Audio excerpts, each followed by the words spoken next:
এই যে এইমাত্র গোসল টোসল করে নিলাম, এখন বাজতেছে 1টা। গোসল করলাম 1টা, 3টা বাজে আমি বের হয়ে যাবো ঘরের থেকে। তার 2টা ঘন্টা, 2 ঘন্টা আমার মারে আমি দেখতে পারবো। 2 ঘন্টা পরে আর দেখতে পারবো না। যতই ভিডিও কলে দেখি আর যত যাই করি, সামনে সামনে আর কখনো দেখবো না। যদি কত বছর পরে আসি না আসে এটা বলতে পারি না।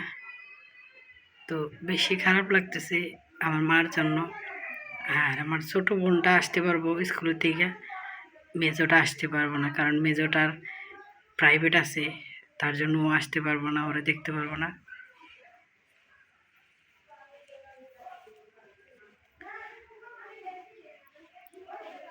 কার কাছে কেমন লাগে জানি না, বাবার বাড়ির থেকে যাওয়াটা আমার কাছে খুবই কষ্ট লাগে।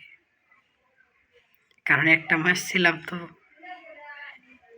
বিয়ের আগে এতটা বছর ছিলাম আর বিয়ের পরে 1টা মাস ছিলাম, এই কারণে সহ্য করতে পারতেছি না এবারের যাওয়াটা। কলেজাটা ছিঁড়া মানে কাউরে বোঝাইতে পারতেছি না কতটা কষ্ট পাইতেছি আমি, কতটা খারাপ লাগতেছে।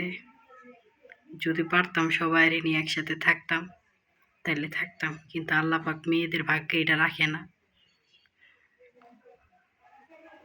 মেয়েরা এতই পর, সবার বোঝা।